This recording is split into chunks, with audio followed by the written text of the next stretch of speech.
मेरा नाम फातिमा है और मेरी जिंदगी के बहुत सारे पहलू हैं जिन्हें शायद आप समझ नहीं पाएंगे, लेकिन मैं अपनी कहानी आपको सुनाना चाहती हूँ क्योंकि शायद मेरी कहानी आपकी जिंदगी में भी किसी न किसी तरह की तब्दीली ला सके। 25 साल पहले मैंने अहमद से शादी की थी। अहमद वो आदमी जिससे मेरी मोहब्बत एक ख्वाब की तरह थी।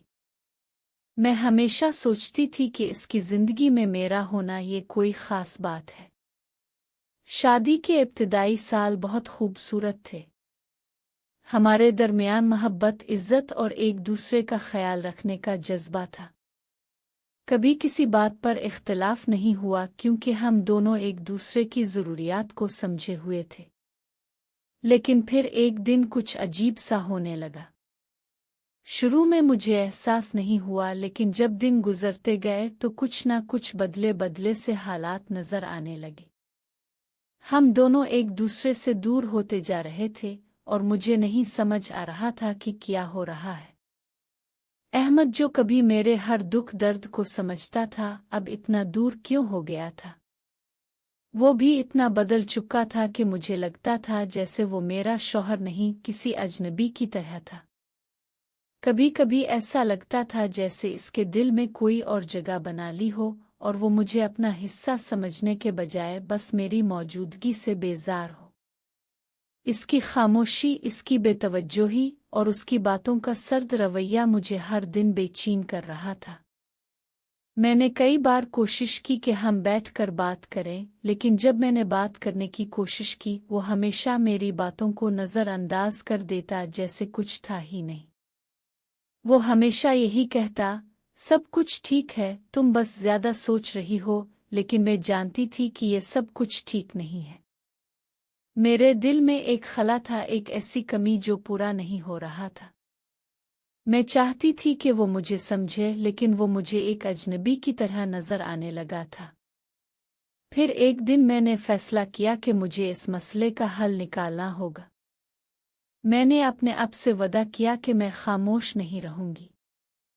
मुझे अपने एहसासात को बयान करना होगा, चाहे जो हो। मैंने अहमद से बात करने की कोशिश की, लेकिन वो हमेशा अजनबी की तरह पेश आता। एक दिन इसकी तरफ से मुझे इतनी बेरुखी देखकर मैंने फैसला किया कि मुझे कुछ करने की ज़रूरत है। मैंने सोचा, क्या ये वाकई वो आदमी है जिसके साथ मैंने अपनी ज़िंदगी गुजारने का फ़ैसला किया था। और फिर मैंने अपना फ़ैसला कर लिया। मैंने अपने दिल की बात इससे कह दी, अहमद, मुझे कुछ चाहिए। मुझे लगता है कि कुछ है जो हमारे दरमियान नहीं है। मैं तुमसे मोहब्बत करती हूँ, लेकिन मैं ये नहीं समझ पा रही कि तुम मेरी मौजूदगी से इतने बेगुजर क्यों हो गए हो। तुम्हें क्या हो गया है। वो खामोश हो गया और फिर इसने कहा, फातिमा, सब कुछ ठीक है, तुम ज्यादा परेशान हो। लेकिन मेरे दिल में सुकून नहीं था। मैं जानती थी कि वो मुझसे सच नहीं कह रहा। मुझे ये समझ आ रहा था कि हम दोनों के दरमियान अब कुछ नहीं रहा। मुझे एहसास हुआ कि हम दोनों एक दूसरे से दूर हो चुके हैं और मैं इस दूरी को ख़त्म करने के लिए कुछ कर नहीं पा रही। मैंने चंद दिन और इंतज़ार किया, लेकिन कुछ बदला नहीं। फिर एक दिन मुझे ये एहसास हुआ कि शायद मेरा ये रिश्ता ख़त्म हो चुका है और अब हमें अलग हो जाना चाहिए। मुझे ऐसा लगा जैसे मैं एक कैद में हूँ और मेरे अंदर की ख्वाहिशात की परवाज़ कहीं न कहीं रोक दी गई हो। मेरे दिल में एक अजीब सा खौफ और बेचैनी थी। मैं अहमद से कहने के लिए तैयार थी कि हमें अलग हो जाना चाहिए, लेकिन जब मैंने ये बात इससे कही, इसका रद्द-ए-अमल मुझे बहुत हैरानकुन लगा।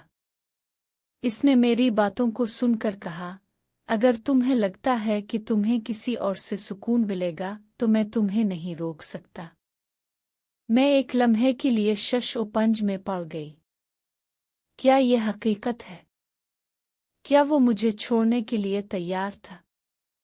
मैंने कभी नहीं सोचा था कि वो इतनी आसानी से मुझे छोड़ देगा। इसका रद्द-ए-अमल इतना सर्द था कि मैं समझ ही नहीं पाई कि अब क्या करूं। मेरे दिमाग में एक तूफान था। کیا یہ وہی احمد ہے جسے میں نے 25 سال پہلے اپنی زندگی کا ساتھی بنایا تھا؟ کیا وہ اب مجھ سے اتنا بے نیاز ہو چکا ہے کہ وہ مجھے چھوڑنے کے لیے تیار ہو؟ میری آنکھوں کے سامنے اس کی بے توجہی کا ایک طویل سلسلہ گھومنے لگا۔ میرے دماغ میں سوالات کا ایک طوفان تھا۔ کیا میں نے کبھی غلط فیصلہ کیا تھا؟ کیا میں نے اس کے ساتھ جو وقت گزارا وہ ضائع تھا؟ کیا ہمیں دونوں کو اپنی زندگیوں میں کچھ نیا آغاز کرنا چاہیے؟ یہ لمحہ میری زندگی کا سب سے مشکل لمحہ تھا، اور میں نے فیصلہ کیا کہ اب مجھے اپنی زندگی کی سمت خود منتخب کرنی ہوگی۔ مجھے یہ فیصلہ کرنا تھا کہ میں احمد کے ساتھ رہوں گی، اپنی زندگی کو نئے سرے سے شروع کروں گی۔ اور پھر اس لمحے میں